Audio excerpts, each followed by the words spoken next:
Magandang buhay! Nandito kami ngayon sa at JC Happy Place. Dito idadaos yung every Friday na Zumba namin at napakaganda ng lugar.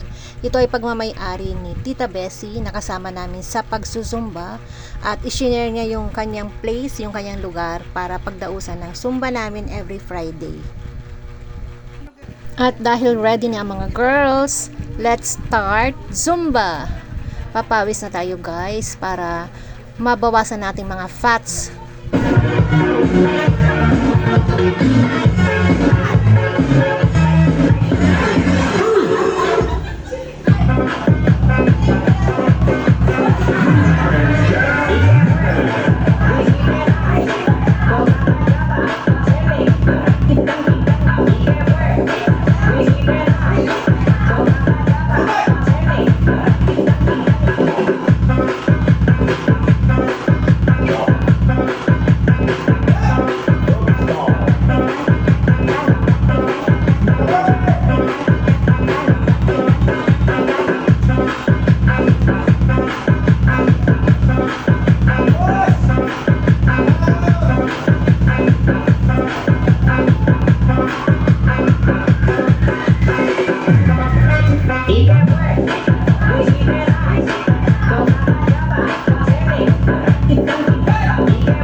Grabe ang ipinawis. Talaga namang kaming lahat ay halos basang-basa sa pawis. At ang sarap naman guys sa pakiramdam pagkagayon na napawisan ng husto.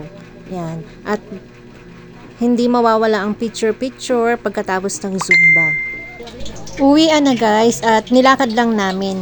Lakad lang kami pa uwi kasi ito ay dito lang sa kabilang baryo, kabilang barangay. At medyo malapit-lapit na kaya nilakad na lang namin. At may isa pa kaming dadaanan. Parang magalasing sa daan.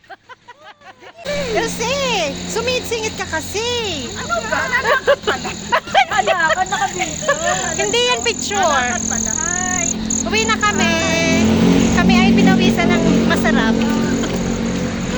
Sexy na kami. Sexy na kami. Payat na agad. Ang bilis. Dadaan muna kami sa barbecue. Yan ang papapayat. Para hindi kami agad pumayat. Diba? O, sige na. Magkita-kita tayo sa barbecuehan. 15. Tama lang aking hotdog. 15 lang. Oo. Ang akin 3 hotdog. Iuwi ko yung 2. Isa lang.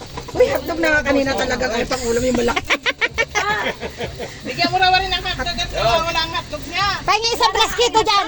Nakakain ka ang... Hi! Praskito! Oo. Anong hotdog? Tatagay kami. Ano yan? Ano yan? Ay, bulaklak yan. Ay, masarap yan. Bulaklak. Are, bulaklak naman din, are. Ay, hindi kayo papayat yan. Ay, wag lang samahan ng kanin. Ayos yan. Pahingi din ako ng yan. Bulaklak.